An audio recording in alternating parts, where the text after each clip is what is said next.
Yes. So next topic is fund based accounting. Okay. अब हमने ना आज की क्लास में हमने क्वेश्चन नंबर 1 to 6 अपनी बुक से कर लिए थे रिसिप्ट्स एंड पेमेंट के. Before starting with the long question हमें सारे छोटे छोटे एस्पेक्ट्स पहले पता होने चाहिए. तो अब हम करेंगे फंड बेस्ड अकाउंटिंग. बहुत ध्यान से सुनिएगा सारे बच्चे. ये मेरी रिसिप्ट साइड है. मैंने आपको रिसिप्ट्स एंड पेमेंट अकाउंट बना के दे दिया है. Receipts and payment account. Wait a second, तो ज़्यादा ही गंदा हो गया ना. Receipt and payment account. Okay, ये मेरा रिसिप्ट एंड पेमेंट अकाउंट बन के तैयार है आपके सामने. रिसिप्ट साइड पे पैसा कहाँ से आया, किस चीज़ से आया, मुझे कोई मतलब नहीं है. आया तो मैंने इधर लिख दिया, गया तो मैंने इधर लिख दिया. ओके, यहाँ तक किसी को कोई प्रॉब्लम नहीं है. रिसिप्ट एंड पेमेंट में, रिसिप्ट में पैसा आया, मैंने आपको बताया था वो किसी बात का आया, कब का आया, कितना आया, कोई आपको फ़र्क नहीं पड़ता. पेमेंट में कितना पैसा गया.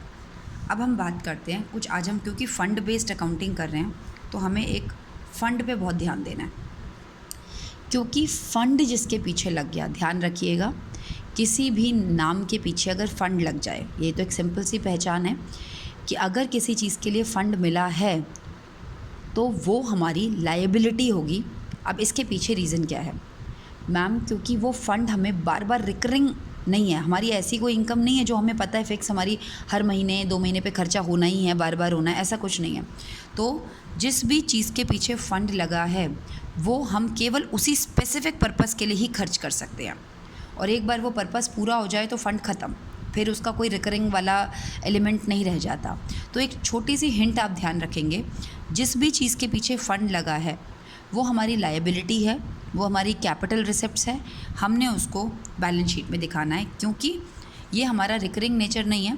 ये हमारे लिए एक तरीके का टूर्नामेंट के लिए मिला हुआ फ़ंड है, टूर्नामेंट के लिए मिला हुआ पैसा है जो हम केवल टूर्नामेंट पे खर्च कर सकते हैं. तो जो भी नाम इसके सामने लिखा हुआ है आप उस पैसे को केवल उस चीज़ के लिए ही खर्च कर सकते हैं. तो एक स्मॉल हिंट मैंने क्या बताई, जिस भी चीज़ के पीछे फ़ंड लगा है वो सब आपकी क्या होंगी, बैलेंस शीट में जाएंगी. और आपको सब बच्चों को पता है, मैंने आपको एक चीज़ बड़े अच्छे से क्लियर की हुई है कि तो ये बात आपको क्या समझानी है कि जिस भी आइटम के पीछे फ़ंड लगा है वो हमारा स्पेसिफ़िक पर्पस के लिए मिला गया पैसा है और हमें केवल वो पैसा उसी पर्पस पे ही खर्च करना है. अगर हमें टूर्नामेंट फ़ंड मिला है तो हमें वो पैसा टूर्नामेंट के लिए ही खर्च करना है, उसके अलावा हम किसी और चीज़ के लिए खर्च नहीं कर सकते. ओके, तो वो एक हमारा लायबिलिटी है कि हमें वो पैसा उसी पर ही खर्च करना है. तो जिस भी चीज़ के पीछे फ़ंड लग जाए तो आप समझ जाइएगा that is our special fund, हमें वो उसी चीज़ के लिए मिला हुआ है. चलिए अब इसकी पोस्टिंग करना बताते हैं. टूर्नामेंट फ़ंड, टूर्नामेंट फ़ंड है, ठीक है जी, लायबिलिटी में डाल दिए. अब अगर कभी टूर्नामेंट्स होंगे तो इसी पैसे में से उसकी पूर्ति की जाएगी. हमने टूर्नामेंट फ़ंड्स लिख दिए 50,000 के. हम देखते हैं क्या टूर्नामेंट पे कोई खर्चा हुआ होगा तो पैसा गया होगा, और पैसा गया होगा तो पेमेंट में दिख रहा होगा. देखो पेमेंट साइड में कुछ टूर्नामेंट से रिलेटेड लिखा है. यस मैम लिखा है टूर्नामेंट एक्सपेंसेस 24,000. तो हमें तो फ़ंड मिला हुआ है जी, हम उसमें से खर्चे निकाल लेते हैं. जो बचेगा हमारा 26,000 रुपये वहाँ पर आ गया. यानी कि हमें फ़ंड कितना मिला था, 50,000. हमने खर्चे कितने कर दिए, 24,000. अब हमारे पास फ़ंड कितना रह गया, केवल 26,000. नेक्स्ट टाइम होगा हम फिर खर्च कर लेंगे, इस तरह हमारा फ़ंड यूज़ हो जाएगा. सेकंड देखते हैं, आई होप ये क्लियर है. जब भी कोई फ़ंड मिलेगा अगर उस चीज़ पे खर्चा हो रहा है तो उसी फ़ंड में से आप उसको पूरा करना, पहले उससे पूरा करने की कोशिश करना. अगर फ़ंड कम पड़ जाएगा, अगर ऐसा है कि फ़ंड कम पड़ जाएगा, अभी हम नेक्स्ट आने वाले क्वेश्चंस में डिस्कस करेंगे, तो आपको क्या करना है, अगर यहाँ पर टूर्नामेंट पे खर्चे 60,000 के हो जाते तो फ़ंड तो 50 का ही मिला है, तो ऐसे केस में पूरा 50 में से 50 यूज़ कर दे और 10,000 के खर्चे हैं. अब भाई फ़ंड तो ख़त्म है तो खर्चे नहीं करोगे क्या, खर्चे तो करोगे. खर्चे मतलब एक्सपेंडिचर, तो तब आप उस 10,000 को यहाँ दिखाते टूर्नामेंट एक्सपेंसेस 10,000. ये हम आने वाले क्वेश्चंस में करेंगे, डोंट वरी. नेक्स्ट आइटम है प्राइज़ फ़ंड. प्राइज़ फ़ंड कितने का मिला हुआ है, 10,000. अगेन ये फ़ंड केवल प्राइजेस देने के लिए यूज़ किया जाएगा. 10,000 का फंड्स था. जिस भी आइटम के पीछे फ़ंड लिखा है मैं सबको लाइबिलिटीज़ में डाल रही हूँ. उसके बाद है प्राइज़ अवॉर्डेड. प्राइज़ अवॉर्डेड कितने के प्राइज़ आपने दे दिए, 1,500 के प्राइज़ दे दिए. ठीक है जी, प्राइज़ फ़ंड मिला रहा है 10,000 का, उसमें से हमने 1,500 के प्राइजेस दे दिए. हमारे पास अभी भी फ़ंड कितने का बचा हुआ है, 8,500 का. नेक्स्ट आते हैं जी, अब आती है आई होप ये दोनों पॉइंट्स क्लियर हैं। टूर्नामेंट फ़ंड भी और प्राइज़ फ़ंड भी कहाँ शो हो रहे हैं, ये सारे लाइबिलिटी साइड में। फिर आ जाती है बात बिल्डिंग फ़ंड। बिल्डिंग फ़ंड भी मिला हुआ जी 1 लाख का। बिल्डिंग फ़ंड मतलब कि हमें किसी ने फ़ंड दिया और बोला ये पैसा आपको केवल बिल्डिंग पे खर्च करना है। बहुत अच्छी बात है। अगर इन फंड्स में कोई और भी, जैसे अब टूर्नामेंट भी था, प्राइज़ भी था, अगर एक बार किसी ने फ़ंड दिया, अगले बार आके कोई और भी कहता है जी ये लो मेरी तरफ से भी बिल्डिंग फ़ंड ले लो, तो ऑलरेडी बिल्डिंग फ़ंड तो आपने एक खाता खोला हुआ है, तो जब जब बिल्डिंग के नाम पे चंदा मिलता जाएगा उसी में जोड़ते रहना। हमारे पास बिल्डिंग फ़ंड था जी 10 लाख का। 10 लाख का किसी ने बिल्डिंग फ़ंड दिया, थोड़े दिनों के बाद डोनेशन फॉर बिल्डिंग और भी मिल गई हमें 50,000। ऑलरेडी हमने बिल्डिंग के नाम पे खाता खोला हुआ है, उसी में इस पैसे को ऐड करते रहेंगे। 5 लाख रुपए और 50,000 रुपये और मिल गए। हमारे पास टोटल बिल्डिंग फ़ंड कितना हो गया, 1,50,000। अब पॉइंट टू बी नोटेड, ध्यान से बात करिएगा, ध्यान से सुनिएगा। 1.5 लाख रुपये का हमारे पास टोटल मिला के बिल्डिंग फ़ंड हो गया। आगे क्वेश्चन में लिखा होता है, यहाँ पे पेमेंट साइड में देखो एक जगह लिखा पेमेंट, बिल्डिंग के सामने 70,000 लिखा है। 70,000 यानी कि बिल्डिंग पे हमने 70,000 रुपीज़ का खर्चा कर दिया। ठीक है, बिल्डिंग हमारा कौन सा एक्सपेंडिचर होता है, कैपिटल एक्सपेंडिचर होता है मैम, सबको पता है। बिल्डिंग तो हमारी फिक्स एसेट्स है। हमने 70,000 रुपये बिल्डिंग पे लगा दिया या बिल्डिंग कंस्ट्रक्ट कर लिया, जो भी कर लिया, बिल्डिंग पे खर्चा कर लिया। अभी आपने सारे बच्चों ने देखा, जब हमें कोई फ़ंड मिला था खर्चा हम उसमें से कर रहे थे और माइनस करते जा रहे थे। फ़ंड मिला था, खर्चा कर रहे थे, माइनस करते जा रहे थे, तो उससे हमारा फ़ंड सब कम होता जा रहा था। अब यहाँ पे ध्यान से सुनना, हमने जब बिल्डिंग बनाई, ये पॉइंट ज़रा सारे बच्चे बिल्कुल समझ के चलेंगे। हमें 50,000 रुपये और मिले, 1.5 लाख हो गए। अब हमें बोला जा रहा है कि 70,000 रुपये में आपने बिल्डिंग पर पैसा लगा दिया। आपने इससे पहले जो क्वेश्चंस देखे, टूर्नामेंट एक्सपेंस करने पर क्या आपके पास कोई एसेट्स क्रिएट हुई, प्राइज़ देने पर क्या आपके पास कोई एसेट्स क्रिएट हुई, नहीं, लेकिन बिल्डिंग पे खर्चा करने पर आपके पास एसेट्स क्रिएट हुई। तो जब भी आप किसी ऐसी चीज़ पर खर्चा कर रहे हैं जिससे कि आपके पास एसेट्स क्रिएट हो रही है, तो एसेट्स में तो एसेट्स आएगी। तो एसेट्स में आपने बिल्डिंग दिखा दीजिए 70,000 रुपये की, 70,000 की आपने एसेट साइड में बिल्डिंग दिखानी है। जब भी आप कैपिटल एक्सपेंडिचर कर रहे हैं या फिर उससे कोई फिक्स्ड एसेट्स क्रिएट हो रही है, तो आप एसेट्स आ रही है तो एसेट्स तो दिखाओगे ना, दिखा दीजिए। तो ऐसे केस में आप ये फ़ंड में से जो ये पैसा माइनस करेंगे, ठीक है, पॉइंट टू बी नोटेड, आप फंड में से 70,000 जो माइनस करेंगे, अब आप वो ये नहीं लिखेंगे कि building constructed.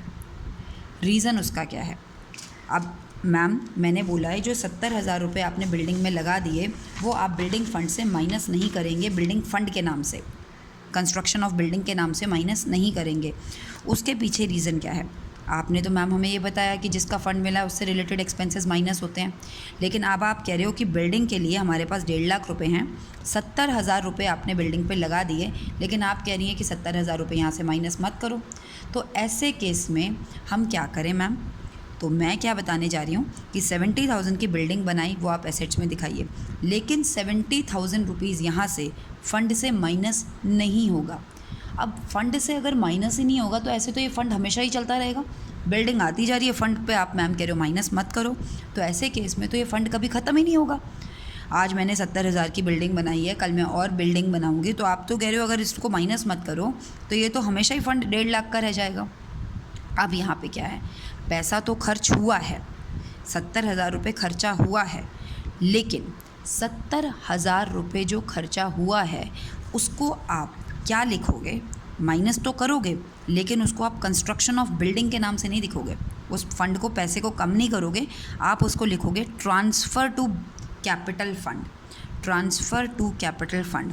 Point to be noted, अगर आप किसी भी कैपिटल एक्सपेंडिचर पर खर्चा करते हैं, कोई एसेट्स क्रिएशन पे खर्चा करते हैं, तो आप वो पैसा फ़ंड में से माइनस करते तो ज़रूर हैं क्योंकि आपने वो यूज़ कर लिया पैसा, लेकिन आप उसमें लिखते क्या हैं, ट्रांसफ़र टू कैपिटल फ़ंड। ये अच्छे से समझ लीजिए, कैपिटल फ़ंड क्यों लिखा है मैंने। अब सबके दिमाग में क्वेश्चन आएगा कि मैम ने कैपिटल फ़ंड क्यों लिखा है, कैपिटल क्या होती है, कैपिटल फ़ंड क्या होता है।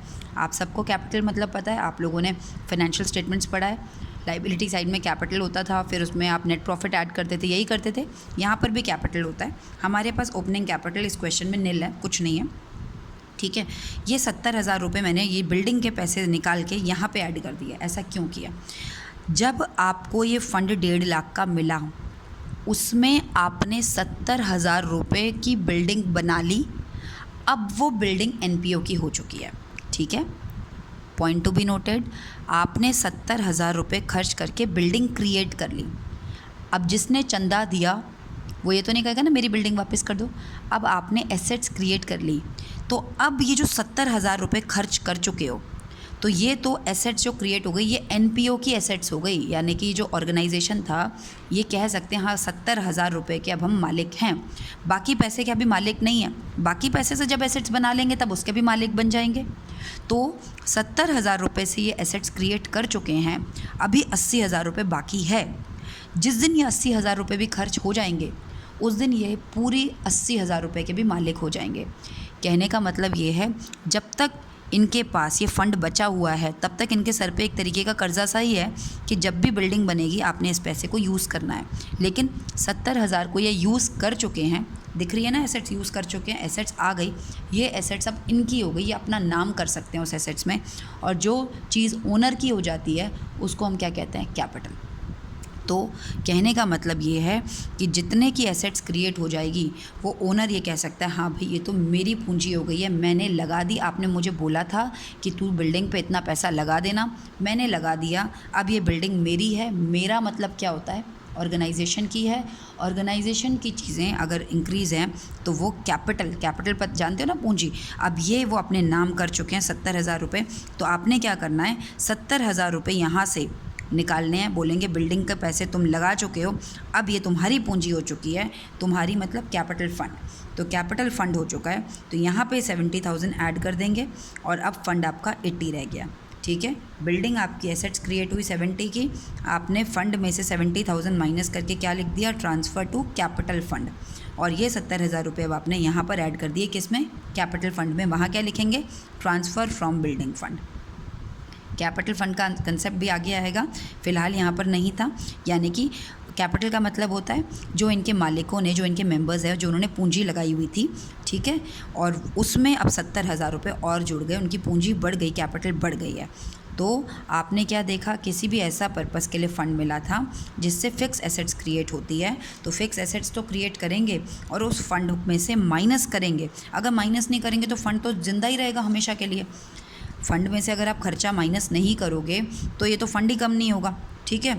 और ख़र्चा आप इस नाम से माइनस कर नहीं सकते जैसे बाकियों में किया है, क्योंकि मैम इससे तो हमारी एसेट्स क्रिएट हो गई है। तो ऐसे केस में आपने नटशेल क्या समझना है, तो कैपिटल एक्सपेंडिचर आप माइनस करेंगे, यहाँ एसेट्स क्रिएट करेंगे या माइनस करेंगे, लेकिन उसको बिल्ड, जैसे यहाँ लिखा था प्राइज़ अवॉर्डेड टूर्नामेंट, वहाँ बिल्डिंग नहीं लिखेंगे, वहाँ लिखेंगे ट्रांसफ़र टू कैपिटल फ़ंड और कैपिटल फ़ंड में उसको ऐड कर देंगे। आई होप क्लियर है। बाकी हम क्वेश्चंस अभी नेक्स्ट क्लास में करते हैं, ठीक है बेटा। अच्छा सॉरी, हमारे 2 पॉइंट्स और रह गए हैं। टूर्नामेंट फ़ंड हो गया, प्राइज़ फ़ंड हो गया, बिल्डिंग फ़ंड हो गया। अब हम देखते हैं मैच एक्सपेंसेस। ये 4 चीज़ें हमारी हो चुकी हैं। यहाँ से हमने टूर्नामेंट कर दिया, प्राइज़ कर दिया, बिल्डिंग कर दिया। अब बचता है मैच एक्सपेंसेस। क्या मैच के लिए कोई फ़ंड मिला है? नॉर्मल एक्सपेंसेस हैं।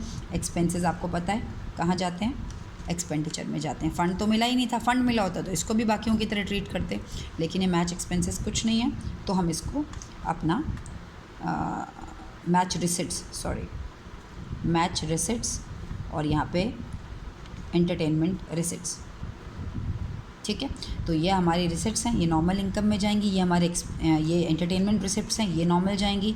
अगर हमें यहाँ पे और कुछ दिया होता, इलेक्ट्रिसिटी बिल या कुछ बिल, तो जिसमें हमें कुछ भी वो नहीं दिया, फ़ंड नहीं दिया, वो नॉर्मल हमारा कहाँ चला जाएगा, इनकम एंड एक्सपेंडिचर में। वो आप सबको अच्छे से क्लियर है, क्वेश्चंस करेंगे और क्लियर हो जाएगा। ओके।